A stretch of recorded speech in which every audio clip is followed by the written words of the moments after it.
اللہ تبارک و تعالیٰ نے اسلام کو جب کامیابیاں اور کامرانیاں عطا کیں اور نبی پاک صلی اللہ تعالیٰ علیہ وسلم کے دین کو اللہ نے غلبہ عطا کیا تو 9 ذی الحج میں حج فرض کیا گیا۔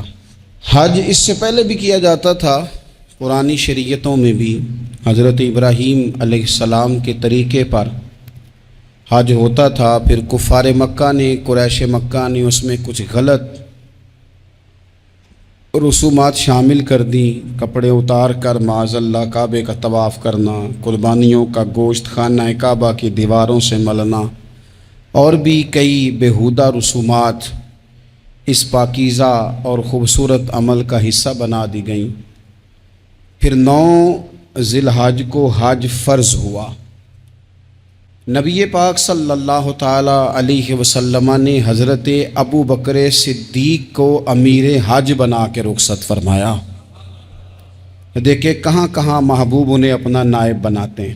اب 9 کو تو حضور نے حضرت ابو بکر صدیق کو امیر حج بنایا اور پھر اعلان فرمایا، جہاں جہاں مسلمان آبادیاں تھیں وہاں اعلان کر دیا گیا کہ آئندہ سال رسول پاک علیہ السلام خود حج کے لیے تشریف لے جائیں گے۔ اب ایک بڑی تعداد مسلمانوں کی جمع ہونے لگی۔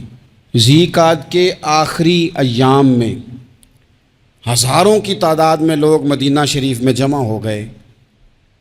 ظہر کی نماز کی ادائیگی کے بعد سیرت نگار کہتے ہیں کہ 28 ذی القعدہ تھی، نبی پاک علیہ السلام ظہر پڑھ کے حج کے لیے نکلے، اور جہاں آج ذوالحلیفہ ہے، ابیار علی جس جگہ کو کہتے ہیں، میقات مدینہ بھی کہا جاتا ہے، وہاں اللہ کے محبوب نے پہلے رات گزاری۔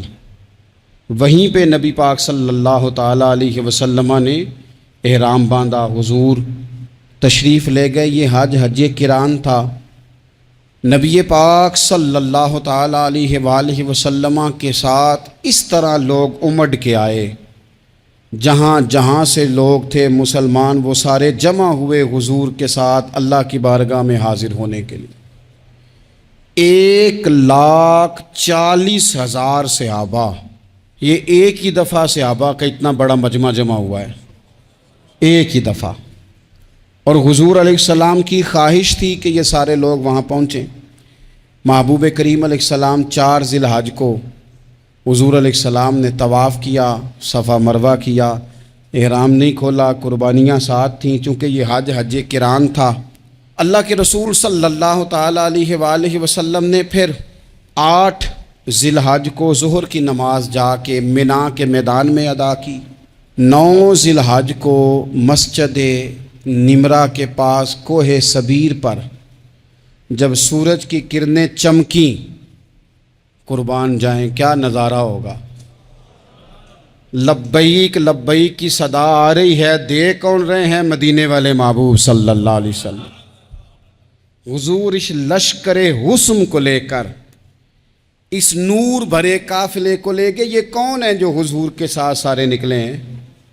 یہ کون ہیں سارے؟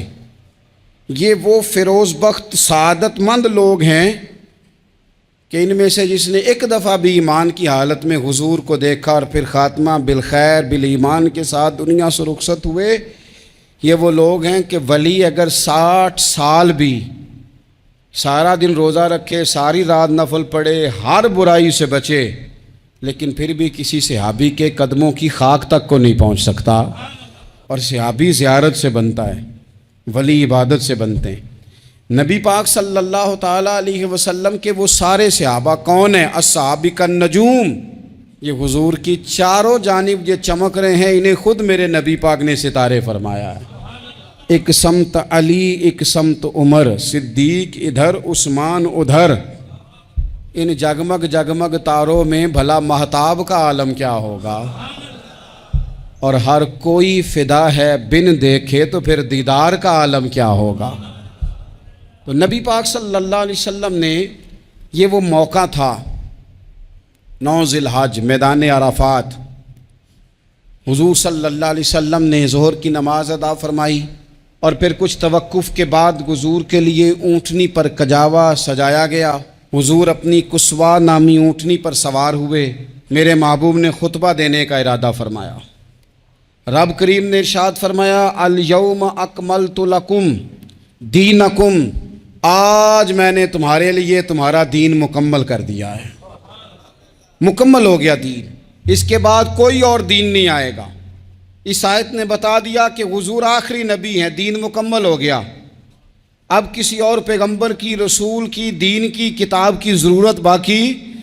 آج میں نے تمہارے لیے تمہارا دین مکمل کر دیا۔ اور کیا خوبصورت لفظ ہیں قرآن پاک میں، فرمایا وَأَتْمَمْتُ عَلَيْكُمْ نِعْمَتِي، اور آج میں نے تم پر اپنی نعمتیں تمام کر دی ہیں، نعمتیں مکمل کر دی۔ وَرَضِيتُ لَكُمُ الْإِسْلَامَ دِينًا، اور اللہ فرماتے ہیں میں نے تمہارے لیے دین اسلام کو پسند کیا ہے، یہ میری رضا ہے، یہ دین اسلام تمہارے لیے پسند کیا ہے۔ کوئی بندہ ساری زندگی مخلوق کی خدمت کرے، ساری زندگی رستوں سے کانٹے اٹھائے، ساری زندگی خیر کا کام کرے، کسی کو تکلیف نہ دے، لیکن اگر مسلمان نہیں نا، اگر کلمہ نہیں نہ پڑھتا، تو اس کی ساری عمر کی خیر بھی کسی کام کی نہیں۔ اس لیے کہ رب فرماتا ہے جڑ دین اسلام ہے، جڑ ہوگی تو پھر شاخیں قبول کی جائیں گی نا، تو اگر جڑ ہی سرے سے نہیں ہے تو خیر کرنے کا معنی۔ کچھ لوگ کفار کی، مشرکین کی تعریف کرتے ہیں کہ جناب بلے بلے اتنے ویلفیئر کام ہو رہے ہیں، تو یاد رکھو سب سے ضروری جڑ ہے۔ قرآن پاک میں رب تعالیٰ نے منافقین، مشرکین اور کفار کے اعمال کی بنیاد اس طرح کی بتائی ہے کہ جس طرح پتھر پر تھوڑی گرد پڑ جائے، ذرا ہوا کا جھونکا ہے یا بارش آئے تو پتھر صاف کا صاف ہو جاتا ہے۔ ان کے اعمال اس طرح کے ہیں۔ اس خیر کا کیا مطلب کہ جس خیر میں ایمان ہی شامل نہیں؟ جب تک بندہ مومن نہ ہو اس کا کوئی عمل بھی اللہ کی بارگاہ میں قابل قبول نہیں ہوتا۔ یہ آیت نازل ہو گئی، فرمایا دین مکمل ہو گیا۔ او میرے بھائیو، خدا را سوچو، کوئی شے مکمل نہیں دنیا میں، کوئی شے بھی۔ کروڑوں کا مکان بنا لو پھر بھی کوئی نہ کوئی نقص نکل ہی آتا ہے۔ کوئی دنیا میں شے مکمل ہے ہی نہیں۔ اگر کوئی شے مکمل ہے تو وہ مدینے والے رسول کا دین مکمل ہے۔ مکمل، جب ہم کہتے ہیں نا مکمل دین، تو لوگ سمجھتے ہیں تو شاید سادی سی بات ہے۔ یہ وہ والی بات ہے جو دنیا میں کہیں نہیں پائی جاتی۔ جب یہ آیت نازل ہوئی تھی نا، تو بخاری میں موجود ہے، ایک بہت بڑا یہودیوں کا عالم حضرت عمر فاروق رضی اللہ تعالیٰ عنہ سے کہنے لگا یہ جو تم پر آیت نازل ہوئی ہے نا کہ دین مکمل ہو گیا، یہ اگر ہم پر نازل ہوتی نا تو جس دن یہ آیت نازل ہوئی ہوتی ہم نے ہر سال اسی دن کو عید بنا لینا تھا کہ دین مکمل ہو گیا۔ الیوم اکملت لکم دینکم، دین مکمل ہو گیا، ہم تو عید بنا لیتے۔ تو حضرت عمر کہنے لگے ہم پر بھی بڑا فضل ہے، جس دن آیت نازل ہوئی تھی عرفہ کا دن بھی تھا اور جمعے کا دن بھی تھا، ایک نہیں دو عیدیں تھیں مسلمانوں کی، دو عیدیں تھیں مسلمانوں کی، دو۔ عزیز بھائی، دین مکمل اللہ نے دیا۔ اور حضرت عبداللہ ابن عباس رضی اللہ تعالیٰ عنہ نے تو ایک مقام پہ اس کا ذکر بھی کر دیا، جب ان سے کسی یہودی نے کہا نا یہ آیت ہمیں ملتی تو ہم عید مناتے، تو فرمایا تم ایک مناتے نا، ہماری دو تھیں اس دن۔ جمعہ بھی تو مسلمانوں کی عید کا دن ہے نا۔ بہت سارے لوگ ہیں بیچارے جو کہتے ہیں اسلام میں عیدیں صرف دو ہیں، اور وہ بھی صرف پریشانی انہیں عید میلاد النبی والے دن ہوتی ہے، اس کے آگے پیچھے نہیں ہوتی۔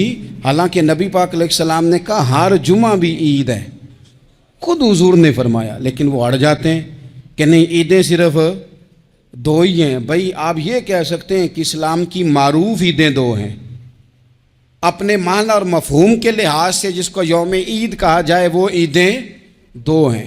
تو نبی پاک صلی اللہ تعالیٰ علیہ وسلم نے میدان عرفات میں خطبہ دیا۔ یہ جو واعظ و نصیحت ہے نا، خطبہ، تقریر، یہ دنیا کر رہی ہے، کرتی رہے گی، کرتی چلی آئے گی، اور اس کو میرے نبی پاک علیہ السلام نے پسند فرمایا۔ خیر کی بات کرنے والے کو حضور نے دعا دی۔ محبوب فرمانے لگے اللہ جو میری حدیثیں یاد کر کے آگے پہنچائے اس کے چہرے کو تر و تازہ رکھنا۔ یہ ابلاغ دین بہت بڑی بات ہے اگر کوئی خلوص نیت سے کرے۔ لیکن کائنات ارضی میں وہ جو حضور کا خطبہ حجۃ الوداع ہے، وہ دستور ہے، وہ منشور ہے۔